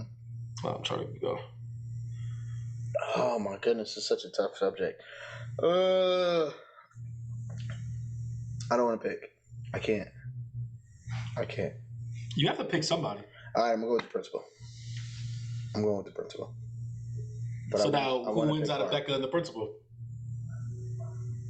The principal. Her character is so much more fun. Okay, Juno Temple is whatchamacallit, Keely. So now, who is Sarah Niles? That's the real question. Because why is she nominated and I don't even know who you are? Because she shouldn't be there. Yo, Sarah Niles is Ted's therapist, bro. Yo, the team therapist, yo. She only had like 4 episodes. But when she was on it, bro. It was dope. Yo, I'm looking at her picture. She's already gonna make me cry. Like, you know what I'm saying? Like, yo, she was super solid. Oh, my goodness. I'm going with the principal because you made me make a choice, and I didn't want to make a choice right now because I'm leaning towards Barb, but I'm just going to go with the principal. She's beating everybody. You're giving her the award. Yes. I think to me it would come down to Keely versus Barbara. Mm-hmm. I really, really thoroughly enjoy Barbara's character. If it's coming between those two, I'm choosing Barb. I think I'm going with Barb as well because I think what she does is harder to do. Yes. Is to be the straight man on a comedy show, but then also be funny as the straight man. Mm-hmm. Like, that's tough to do. Why do you keep saying man? Because that's what the role is called. It's called a straight man. I mean, a straight man. Oh, I didn't know that. Yeah. That's like an actor thing? Yeah. Okay. Yeah, because usually, like, with every buddy cop movie, like, one has to be the straight one has to be the silly, crazy one. You know what I mean? Because, like, that's who the comedy person bounces off of. Got you. It's like Bruce Willis and Tracy Morgan and what was that, Cop Out? What are you doing? I'm driving. Supporting actor in a comedy series. This is loaded with a bunch of people that we know, apparently. So, Anthony Kerrigan from Barry, Brett Goldstein from Ted Lasso, Tahib. Is Brett Goldstein the assistant coach? I am not sure. Okay. Tahib Jimo from Ted Lasso, who I'm gonna guess is the sucker. Yeah. Why can't I not get his name right now? He's my favorite character for the longest time. I don't know. Nate. There you go. Nick Muhammad from Ted Lasso. Not sure who that is. No. Tony Shalhoub from The Marvelous Miss Maisel. Tyler James Williams from Abbott Elementary. Everybody Hates Chris. Yep. Henry Winkler from Barry. And Bowen Yang from Saturday Night Live. That first character from Ted Lasso, is that the assistant coach? All right, let me see. Nick Mohammed. Oh, I was wrong. Nate is Nick Mohammed. That's not the first name, though. I know it's not. Brett Goldstein. No, Brett Goldstein is Roy Kent. What? Oh, Roy Kent. Oh, man. Tahib Jimo. See? Tahib. Is that the soccer player? He is, whatchamacallit? Soccer player. Sam? Yeah. Is his name? Yeah. So, Nate versus Sam versus Roy Kent versus Barry versus... Who's Anthony Kerrigan from Barry? It has to be a fat dude. No, it's NoHo Hank, bro. NoHo Hank is here. Oh my goodness, this is killing me, man. This one's on you. You gotta make a choice. Wow. Yep, that's what you get. I'm not trying to hear it. I had to choose the last one. You choose the next one. Yo, this is tough. So to me, it breaks down. It's a 3-wayer. Okay. Right? You got Everybody Hates Chris. NoHo Hank. And Roy Kent. Okay. I'm going Roy Kent, bro. What? I'm going Roy Kent. What? I'm going Roy Kent. What? Over Everybody Hates Chris? Over NoHo? I'm gonna be honest. NoHo Hank? It was NoHo Hank versus Roy Kent the whole time. Oh. What is that? You chose NoHo Hank? It's like, what's the matter, Betty? Like, that's my guy, bro. It's my guy. But it's like, yo, like, I would like give my kidneys to Roy Kent. Like, I love that dude so much. Like, but he kills it on the show. And can I do some spoiler talk? Yeah, I don't care. I watch these shows. This isn't about a show. Okay. Thor: Love and Thunder. Okay. If you haven't seen Thor: Love and Thunder yet, you don't want any type of spoilers. Like, feel fast forward like a smooth 45 seconds from right now. In the end credit scene, it is revealed that Roy Kent is going to be Hercules in the MCU. What? Yes, and I lost my shit in the movie theater. I was like, what is happening right now? What? Yes, bro. It's a good fit. And he looks amazing in it. Like, he's like they showed him in the costume and everything, like he's shredded, bro. Was that Roy Kent? Okay.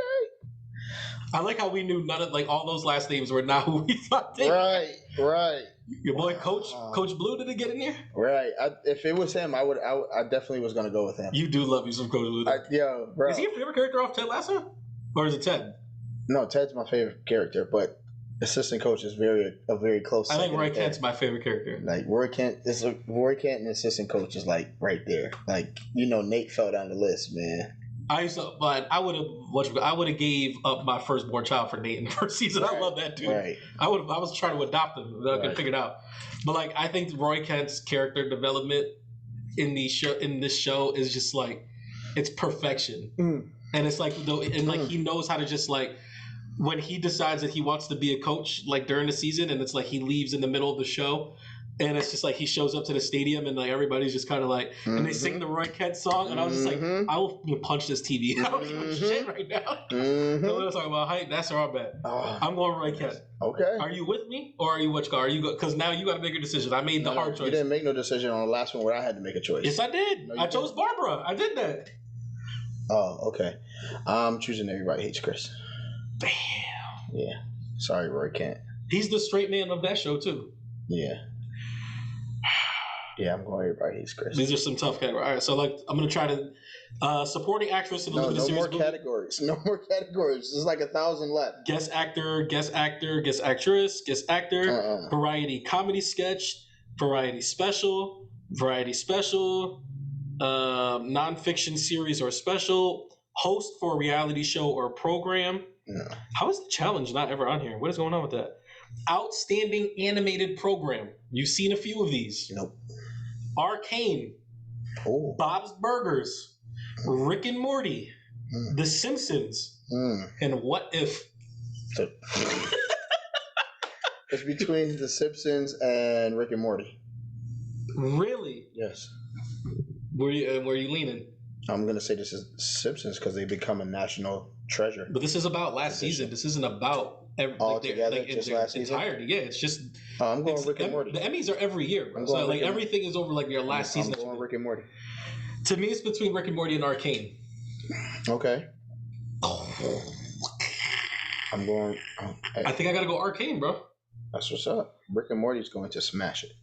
I wouldn't be surprised if they did. I wouldn't It wouldn't surprise me. I love the Arcane, but if I'm putting it up against Rick and Morty, I got to be honest with myself. When do the Emmys come on? That's a great question. As I go all the way to the tops, the Emmys will take place. I guess they're fighting over right now, who's going to air it. It looks like HBO Max is in the lead for it. They do not have a host for it yet. I was about to ask that. You gotta stall for me. I'm trying to figure it out. Who was the last Emmy host? Was that's not what Kevin Hart lost out on, right? No, that was the Oscars. That was the Oscars. All right, I'm gonna look up who. There's no host this year. The September 12th is when the Emmys take place. September 12th. Oh, that's not too far away. It's 2 months from now. Right. Look like. Yeah, I don't. Nope. Cedric the Entertainer hosted last time. There you go. How'd you find that so quick? I just typed in host for the 73rd Emmys. Okay. All right. Yeah. Cedric did really well too. September what? You said again? 12th? Yeah, that'll be entertaining. We gonna watch it? I mean, I feel like we have to watch it, just for the show, in general. Yep. But a lot of the shows on we should have saved our picks. No, we say our picks now because now we have to stand with them, and then we see who wins. I mean, we should have wrote them down. I mean, we can make a Google Doc and just put them in there. All right, we'll do that. I like that. That's fun. But there's a lot of things that we picked the same thing on, so we're gonna have to go opposite. Yeah, we're gonna have to Some things we went opposite on too. Yeah. All right. Well, Roy Kent. you want to get over to this popcorn, Papi? Okay. Don't stop. Poppin'. One movie on the agenda. I did not get to see it. I did hear that there's been some big uproars to where movies have had to change their standards for what I don't want to get it wrong. Despicable Me: The Rise of Gru. It's actually Minions: The Rise of Gru. It's a Minions movie, not Despicable Me movie. My bad. And you have seen the controversy, right? Yeah, it's just controversy. Well, like movie theaters are declining. Yeah, with the kids wearing suits and stuff like that. Right. And I don't think they haven't caused any violence or like beating anybody up. No, they're just being stupid. Right. They're being kids. Yeah. And making the movie experience enjoyable. Yeah. Because I won't lie to you. If I go to bring my son to go see the Minions. And eight guys walking on it could be 4. And they're all in a suit with their popcorn and they're sitting like this. I'm like, look nice. They're doing that for the movie. And they're going to be like, oh, that's pretty cool. But one movie theater had like 40 kids in it. All in suits. They were all going up the elevator together. I was like, that's hilarious to me. It's more hilarious than the movie. Right. So just like, I don't know what the problem was. I was thinking that something bad happened and that's why they stopped them from doing it. But if you're telling them not to do it just for the sake of telling them not to do it, I don't understand that. If anything, it helps the movie. But yeah, I feel like literally the same exact way where I was just like, who cares? Right. Like people, when Star Wars movies come out, people dress up as Darth Vader and Yoda and Chewbacca and all that type of stuff. Like, what's the difference? Like, I don't know if when Black Panther came out, kente cloths were out of stock. Oh yeah. So I don't know if like these guys are dressing up and they're breaking stuff or doing anything like that. Right. Because if that's the case, then it's like, yeah, I get it. Yeah, that's what I was. But it's like for the most part, it's like let the kids be kids. Like I guarantee you, this movie, the amount of money that it made, because I think Minions, when it did come out, was the #1 movie for that first week. I'm pretty sure like that's the main reason is because like the online trolling of just like people wanting to do it. Because I bet you Morbius wish people wore suits to go see that movie the 2 times that it came out. Yeah. Oh man! So how was the movie? So am I on the clock? Is that how it's moving? You got some time. Thanks. I'm gonna give you 2 minutes. Like to talk about the premise of the movie or my thoughts on the movie. Which one again? 2 minutes for the movie. I'll give you 1 extra minute for your thoughts. Okay, so I like this little time thing now. It's kind of. I brought this up to our boy Pythagoras. I was like, "Yo, how do you like the time limit?" He was like, "I literally come to watch the movie thing," and it's like that's the thing you're shortening.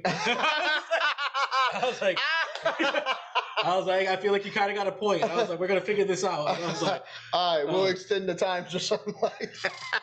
All right, no time limit tonight. You guys spend so much time talking about shit I don't care about. The whole thing I care about. You guys put the time limit. You want to cut my stuff? You said we come to the cookout. You said we don't need this. We don't need my potato salad. So, Minions: Rise of Gru. It is a prequel to the Despicable Me movies. Yep. Apparently, there's a movie before this movie. I think it was just called The Minions, which I missed. Okay. Because like I was always under the assumption. Oh yeah. That's when one of them, I forget his name, but like the skinny tall one, like he actually has a name. Kevin. Yeah, Kevin. Like he ended up getting like really big. Like he was like a giant or something. Then he got really small or something. I can't remember. I don't know. Yeah, there was a Minions movie. I was always under the impression that Gru made the Minions. And then watching this movie, it was like, no, that's not the case. They were already a thing and they moved in with him because he was hiring Minions. So like that was a big thing for me where I was like, wait, what? And then like apparently like because I asked somebody and they were like, no, in the Minions movie, like they showed like they live. Like they were living in like a cave and like all this other type of stuff or whatever, and then like eventually they came over. I also found out that they speak Spanish. That's the language that they've been speaking the whole time. Because like a couple of the sentences that they were saying, I was like, I understood that. Like that was just a Spanish sentence. And he thought he spoke Minion. I was tripping for a second, and I was just like, I speak Minion. They're just like really fast Spanish is like what they're doing, but what they're saying is like it's Spanish. That's what they've been speaking Spanish this whole time. I was like, why? Like, how have I not known this? To be a fly on the wall when you're sitting there eating, was like, I got that. Yeah. I'll tell you, like, I was sitting there, I was like, wait, what? Like, I was like, why am I thinking so hard in this Minions movie? Man had a Castaway Tom Hanks moment. Was like, I can't speak Minion. Yo, that's hilarious. All right, go ahead. I'm sorry.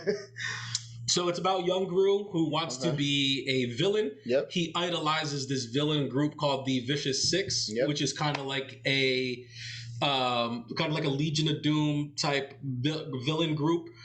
They have went and stolen this ancient artifact. It's called like the amulet of the zodiac or whatever it is, and like on the Chinese New Year, it'll give them the powers of the people of the zodiac. Okay. Them doing that though, they wound up betraying one of the members of the Vicious Six.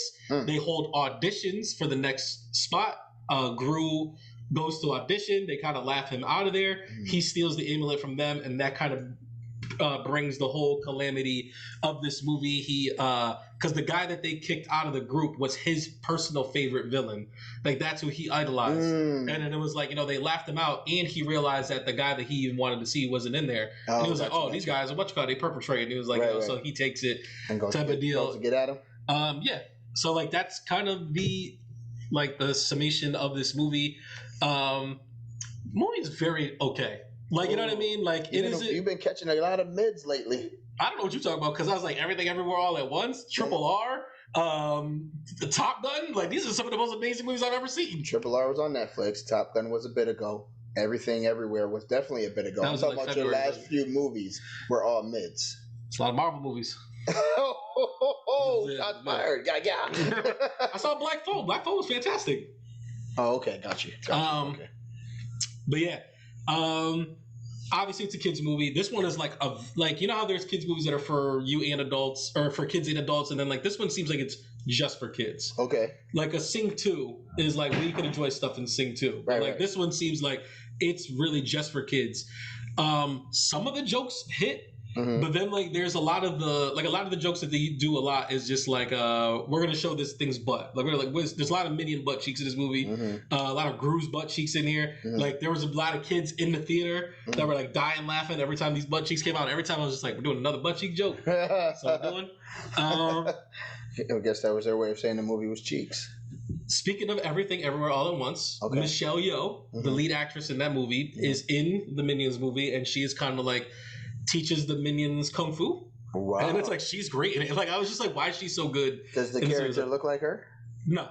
And the thing is, like, there's a lot of Crouching Tiger references in here. Like even like when she's teaching them, like she brings them to her weapon room. It looks just like the weapons room in Crouching Tiger. When she's teaching them like kung fu, like they're doing it in the woods, and she's running along the tree branches. What? So, like, yeah, there's a lot of that. Yeah, there's a lot of that type of stuff. That's what I'm saying. There was a couple. Like I did that a couple times. But I think the movie does have like a ton of heart. Okay. To it, like especially like the Minions. Something happens. I can't explain what it is, but like Gru kind of gets separated from the Minions, and he kind of has like a whole "I don't need you guys, you're all fired" type of deal before that happens. But they love him so much that like they kind of do like a rescue mission and like all this other type of stuff, and like, you know, you start to see, and like you can barely understand them unless you speak Spanish, but it's just like you can just see how much that they love Gru and like how much they appreciate the things that Gru does for them, and they do have very distinct personalities. And it's mad funny because like there's this, I think he's a newer Minion, like I've never seen him before. His name is Otto. He's kind of like a fat Minion. Okay. But it's like his thing is like he annoys everybody. So like he'll come over and be like and they'll be like, and like every time he's like, and then, like, but he comes through too, because it's like he winds up like he messes up, and because he messes up, it causes a whole bunch of stuff. But like him trying to fix that to make things right, because like he wants to be a part of the family. So that I was like, man, this is all right. I was like, God dang on my man Otto. They had a Crossroads moment in there where they sung like with the choir or stuff like that, like meet me at the girls. Oh, like, no. And I'm gonna miss somebody. No, they didn't. They didn't do that. Right. Oh man. But like to me, it's like if you're gonna bring the kids to it, it's like this is a good kids movie. Like as an adult, like I watched it by myself, and I was like, I could have skipped this one, but I did see it on a $5 Tuesday, and I think it falls right in the $5 Tuesday range, where it's just like I didn't hate that I spent $5 on it. Like, you know what I mean? Like the movie was just barely under 2 hours. Barely under 2 hours. So like it didn't kill like a bunch of my day to watch it. I was like, it was just fine. I think you could wait for it to stream, but if I was to put it on the list, I think I'd have to drop it right on $5 Tuesday. Okay, enough said. All right. Well, I'll see if Nias wants to see it. If he does, I'll let you know how he feels about it. Okay. I want you to peep them talking to it and be like, no, these dudes are clearly speaking Spanish. Like it's kind of crazy. I'll bring Lulu. Like, what did you just say? I also speak Minion.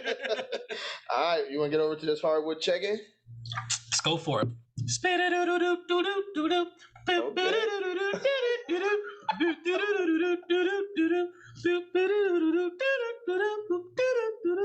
All right, so I'll let you start this off because for some reason Your mood just changed. I don't know what's going on here. I don't know what's going on here, but for some reason you put Ja versus Jordan on here, and I want to know why. Well, you really don't know why? No, But this whole time, like, you haven't known what this whole thing is about? No. So, this was a running topic on ESPN. Okay. So, Ja Morant went on this podcast, and like they asked him about, I don't remember what they asked him specifically, but the ending quote of it was like, well, I would cook Jordan. And so like that, like I could, like, if I played in the 90s, like I'd cook Jordan too. Like, you know what I'm saying? Like he said something like that.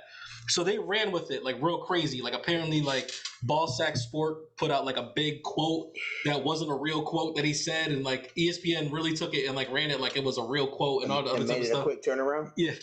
Kind of like our boy G Head over on IG and Etsy on custom merch. You go to IG and Etsy and search up custom merch and then use the promo code Heavyweight Bros. Spell HW the number 8 BROS to save you 10% on the order because the more you spend, the more you save.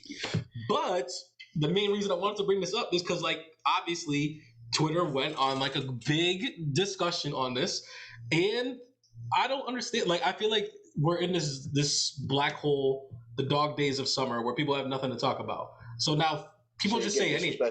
People just say anything. So you get disrespectful. And because people just say anything, like it becomes a story. And I feel like this wasn't much of a story. And I feel like we're gonna have different opinions on it because it's like I feel like it's not much of a story because like Ja probably could cook Jordan. Why couldn't Ja Morant cook Jordan? I'm not doing this. But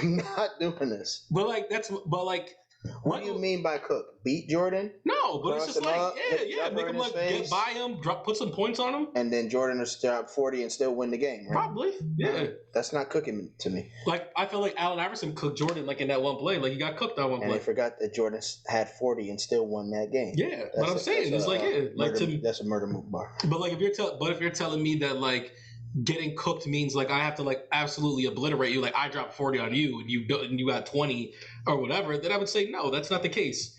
But like I've seen John Starks cook Jordan, I've seen Reggie Miller cook Jordan. Why can't Ja Morant do it? John Starks won again that he cooked Jordan and so like you could cook somebody and not win. Like Devin Booker had 71 in a game and lost. That doesn't mean that he wasn't cooking. Like he cooked whoever was in front of him. He scored 71? Yeah. Oh, must have lost that game. I just said he lost that game. I don't know.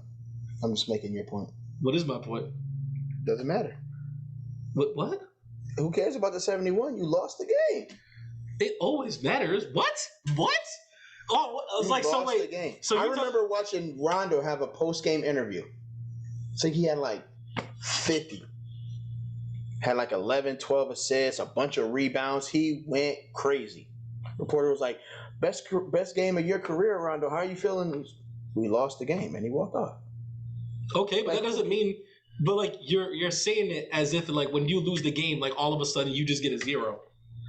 Because you want me to give another example of people who say the other thing. Mm-hmm. Remember when Michael Jordan dropped 63 against the Boston Celtics, and Larry Bird was like, it was like Jesus himself was playing against us in shoes, and people bring that up all the time. Michael Jordan didn't win a game that series, bro. He lost. He got swept, and it was like, but we talk about it. It's one of the greatest playoff games of all time. Because like these things matter, regardless if you win or lose, you still have to put forth that effort. The effort matters. Did he win? They didn't. Do they talk about that game or do they talk about the games that he won? They talk about that game all the time. They talk about Michael Jordan's thing all the time. It comes up in relevance only because of the success. Like if there's never any success, there's no reason to even come back to this. There are several people who have. Would you say that game that Michael Jordan cooked Larry Bird? I mean, I would say he cooked the Celtics. I don't know who. Somebody got cooked. Who was he really guarding Jordan? Dennis Johnson. Dennis Johnson is one of the best defenders in the in the 80s.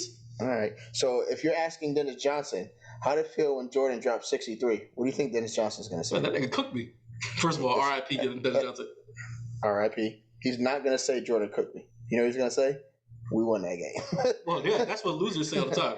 Wait, how are you losers if you won the game? But he got cooked, bro. I You got cooked, I man. don't care, fam. That's like Kevin Durant didn't cook gets on my nerves. Kevin Durant didn't cook You know the Bucks. what that gets on my nerves? Like, cause I coach basketball.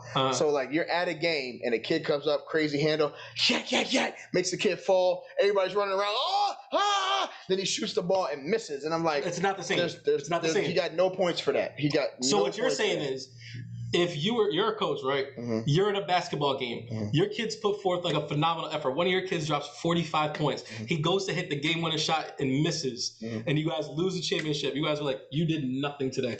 Thank you, and you just keep it moving. I'm not gonna say you did nothing, but I am gonna say that we fell short of our goal. I mean, yes, great game, but we didn't come. But you played a great game. We didn't accomplish. But great game. Okay, you was cooking out there, but right? we did not accomplish was that what boy we came cooking? here to accomplish. But was he cooking? Happy for you. Was he cooking? I'm not saying he wasn't. What I'm saying yes or is, no, is he cooking? Yes. So John Morant could cook Michael Jordan and not win the game. Bro, listen. Okay, if that's how you want to take it, that is how I want to take it. All I'm saying is, I'm happy you cooked, but guess what? We didn't eat. You did all this cooking, and we did not eat. He ate. He ate Michael Jordan. And then you found out the food was distasteful because you got an L at the end. That's like in the finals series where like the Cavaliers played the Warriors and LeBron James led both teams in scoring, like rebounds, assists, and everything, and they still lost. LeBron James was still cooking. He was cooking. Did they win? No, because he was overmatched. I don't care what you want to call it. He did not win the game. So I'm glad you had a great game, but it's not iconic if it's not followed by a win. It's just like one of those days where Michael Jordan's 63-point game is considered an iconic game, and he did not win. Not to me. Oh, so now it only has to count to you. I'm not saying when you played NBA 2K11, one of the Jordan challenges is to score 63 points. I didn't even do the Jordan challenge. Here you go. Here you go. I'm a Knicks fan. If Raisin doesn't do the things, it doesn't matter. I'm not saying that. I'm saying I'm a Knicks fan, bro. This brother killed my Knicks for years. I'm not about to sit here playing Jordan to be Jordan doing all these challenges. What did you get for doing all the challenges? I really can't remember. It was, but he's the cover of the 2K23. You know. Guess what you would have remembered if you won something after doing all the challenges. You did get something. I just don't remember what you got. Got a lot of time wasted. No, I'm pretty sure like you unlocked Jordan in different modes. You got shoes, sneakers, or you got jerseys, and you got a bunch of VC and stuff like that. Yeah. I mean, if the prize isn't satisfying to you, it doesn't mean that it's not a good prize. Okay, I get it. So you're telling me the ultimate prize in playing a basketball game is winning. I never said that. And you go out there and cook, and then you don't achieve the prize, but you're still okay with the moral victory. If I gave forth all my effort and did everything that I could to try and win, and I held my team up, and we didn't win, I still felt like I cooked. Still don't say this. Please don't say this. Say what? Because I know you are definitely a person who would not like the player who was like, "Oh well, I had a great game. Oh well, I cooked. I was cooking." No. But like, not the I had a great game. But it's like literally like we did everything that we could, and it's like they were just better than us. It sounds like an RDC video. It's like, no, I did everything I could. I don't know what y'all did. Do you like?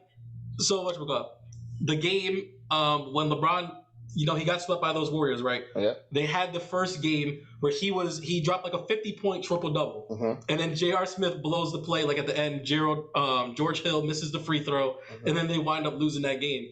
Was LeBron James not cooking? Okay. Don't say okay. Yes or no. Was LeBron James cooking? He was playing very good basketball. On the game where Patrick Ewing went to go with the finger roll and he missed off the back of the rim, was he not cooking? Guess what? Guess what I remember? Him getting cooked. Me going crying myself to sleep because he missed the finger roll that should have been a dunk. I don't care about whatever else he did in the game. Was he cooking? He lost the championship, bro. What do you mean? Was he cooking? Bro, I'm not doing this with you. Charles Barkley dropped a quadruple double and wound up losing. Was Charles Barkley not cooking? Went in the triple overtime against the Bulls. And was he it cooking? Was a dope game. Guess what? They lost. No, they won the triple overtime game. Yeah. That made it dope. No, what made it dope was he had a quadruple double. We haven't seen that before. And they went to triple overtime. Yeah. And they won. When have you ever seen that in the playoffs? That has not happened since then. Yeah, no, it hasn't. Yeah. Iconic. Yeah. You know what makes it memorable? The dub. Even if they would have got the loss, I would have still been like, this was an amazing Charles Barkley. This is one of the greatest Charles Barkley performances I've ever seen. Yeah. I mean, he won the game, and they barely bring it up now, man. They be doing Chuck dirty. They always do Chuck dirty. And, like, he doesn't do a good enough job, like, speaking for himself. Right. To be like, oh, I had Dan Marley. Like, I was like, oh, what are you talking about right now? This wasn't no super team. It was me, Kevin Johnson, and Thunder Dan. That's it. Like, this is what I'm talking about. That's it. If you ever rewatch that finals, like, you know, people talk about like how tough it was to play ball in the 90s. Those Suns played no defense. And those were some of the easiest baskets I've ever seen players ever get, like in general. It's just like insane. I was like, yo, ain't nobody taking nobody's head off because ain't nobody playing no D in these games. They're just like, yo, they're just trying to yam on each other. Y'all tell me in the comments who y'all think is right, man. You going for the dub or you worried about this? That's actually a good question.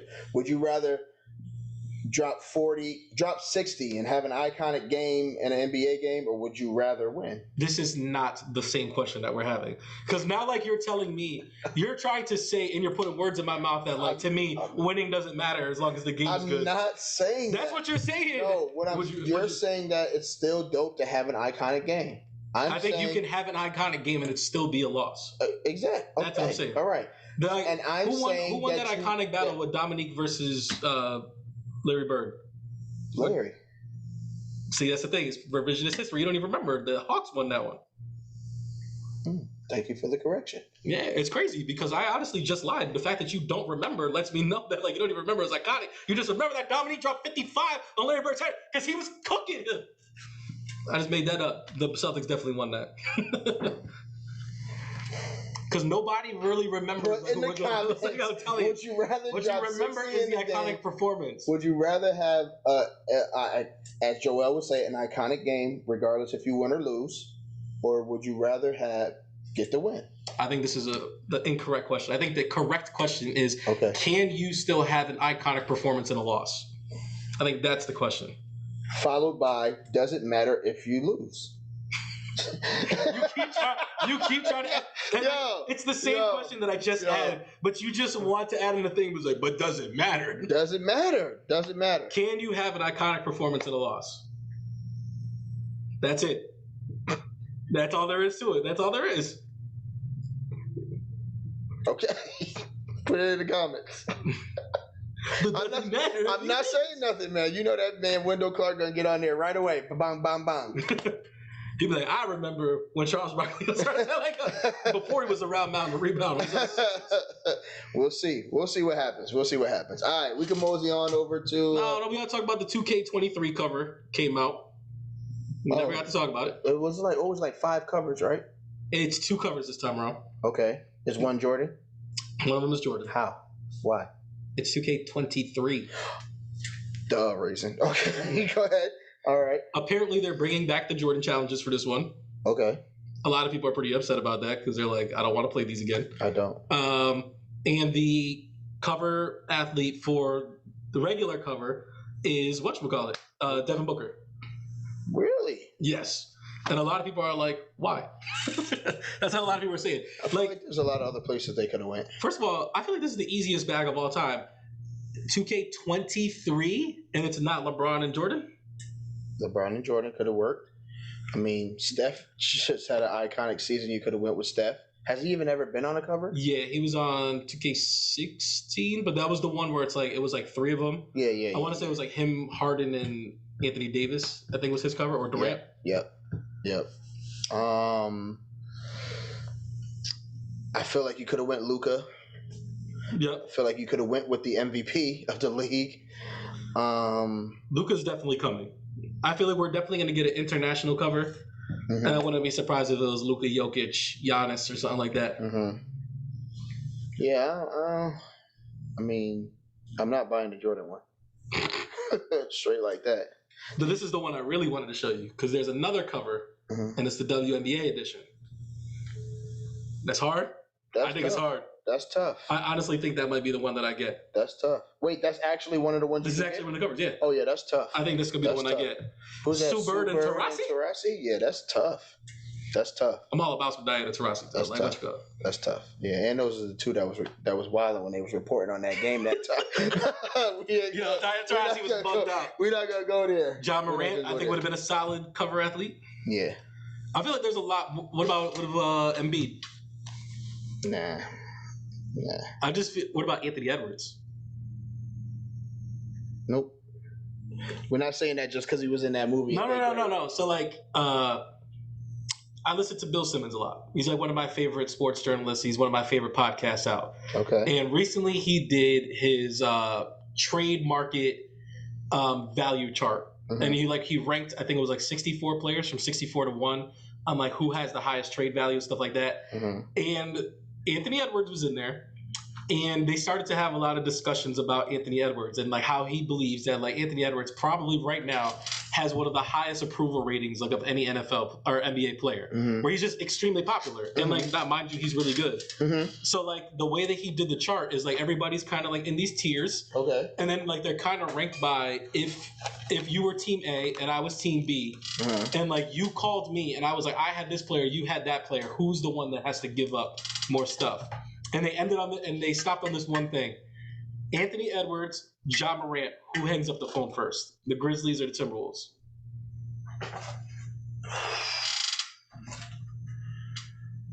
Timberwolves. They hang up first? This is what I mean. I'm not saying that I have a thing like one is a right answer, one's a wrong answer. I'm just thinking of like, I think that's an insanely tough question. Man, that's tough. Only because neither one of them got like punk teams like that. Like you really gotta. I don't know. Like, do the Grizzlies get better with Anthony Davis, or do the Timberwolves get better with Ja Morant?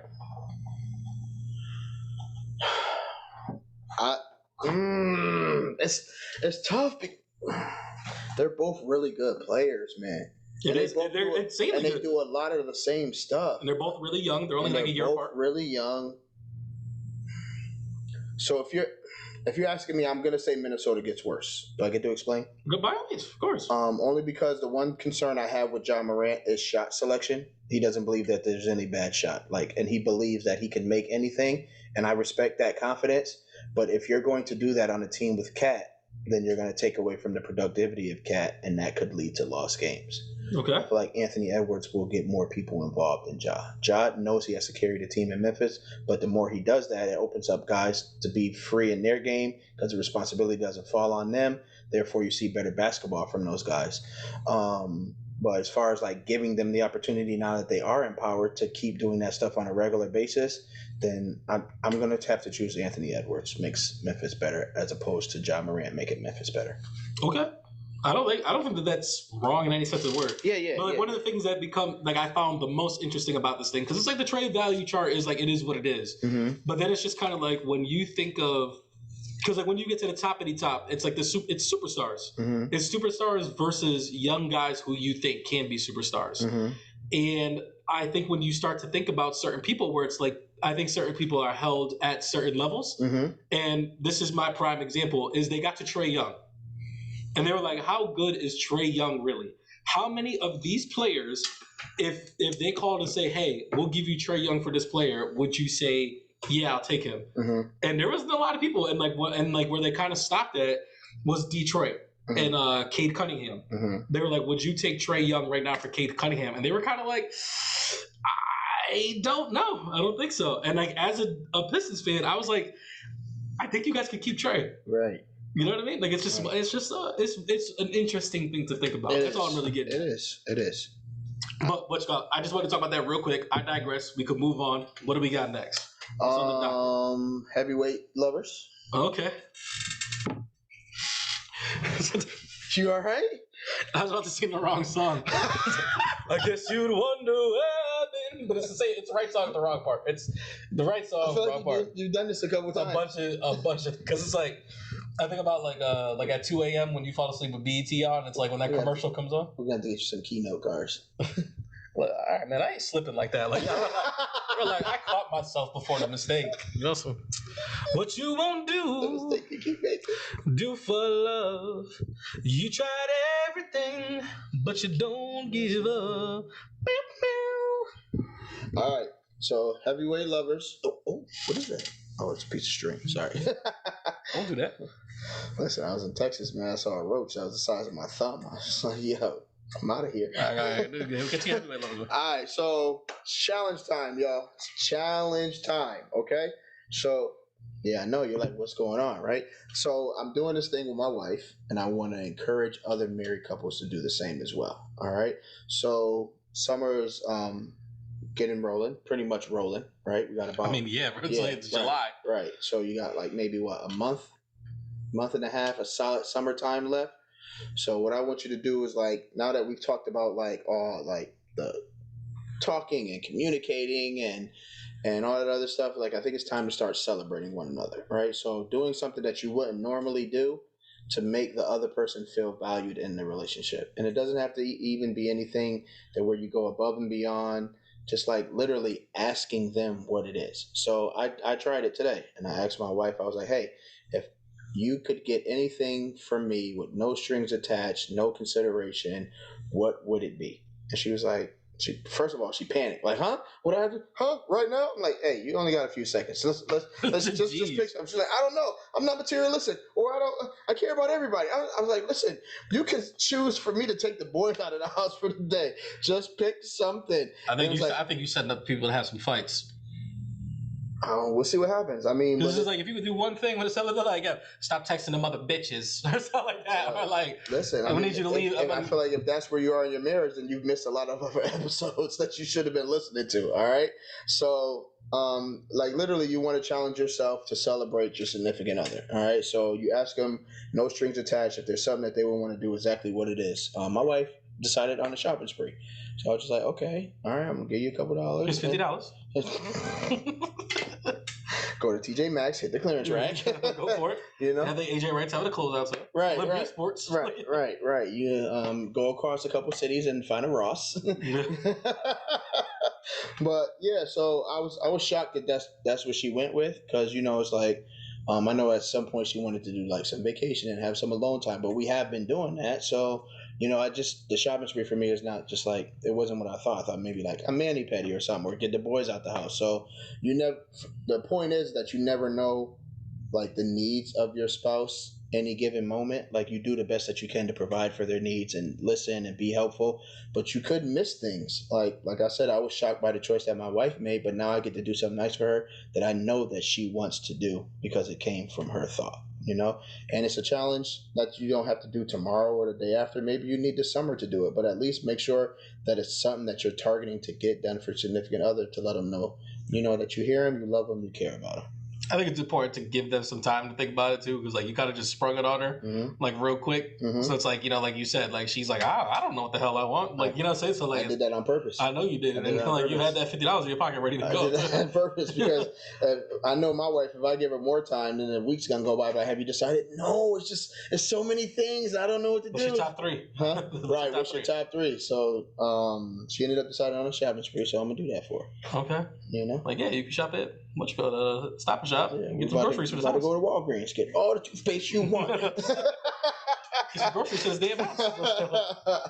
But yeah, so again, I'm starting to stay on that theme of like making sure that we're enjoying the summertime peacefully, humbly, and spending that time loving each other. And what more than celebrating the person that you're spending your life with. Right. I think this could work for singles, but the only reason I didn't bring it up for them is because it's like, once you decide to do that, you're stepping into another level of the committed relationship, and some people may not be there yet. Or like you said, it could light up some flames. If you know your role, ooh, you know this. If this challenge is even for you. Sound like you said you should have been watching them other episodes. That's all. Take it how you feel. You know what I'm saying? If the shoe fits, wear it. Right. So put in the comments, man. Challenge accepted. I want to see how many people is willing to do that. All right. And you never know. It may turn into your significant other asking you to do the same for you. So that'd be pretty dope. Women getting presents? Hey. This really tripping. Do you have a cultural gem? I do have a cultural gem. Shine bright like a diamond. I don't know why this wasn't on here sooner. I think it's just because there's so many gems. It did fall at 47, and it is finally on the list. And that's none other than Barbershop. Okay. Which one? The first one. It's gotta be the first It's one. gotta be the first one, man. All the other ones, it's like Ice Cube. You just trying to get a bag. But no, They that had a TV show too. I don't even think Ice Cube's in it. Doesn't even have a part to do with it, or maybe he sold the I rights wanna to say Barbershop Eve to is in somebody. All right, I'm not doing this. I'm not doing this. It could have been Michael Ealy. So, oh my goodness. So the Barbershop came out in 2002, bro. So 20-year anniversary. Damn. 20-year anniversary of the Barbershop. I didn't even know that. I didn't drop that because of that reason. I just happened to say 2002, and it's this is back when movies were under 2 hours. I think I was in a freshman in high school when this movie came out. 2002? Yeah. That's crazy. Yep, 20 years ago. So it's 20th anniversary of Barbershop. And it's weird because you haven't seen anything like it's going to be on BET. Take him over the Baby Boy slot. I do see it randomly, like here and there, because then there was the Beauty Shop too. They had a spin off and everything. Yep. But do you remember who played his son in Barbershop 4? I'll give you a hint. Every show that this dude is on and he plays somebody's son, like he can't never act right. Tariq? It was Tariq. Tariq was his son? Tariq is his son. Ah, I didn't know that. He always gets shot by like Tyga. Oh my goodness. Yeah, this is crazy. But yeah, so for those who don't know about Barbershop, you should smack yourself and stop this video and then go watch it.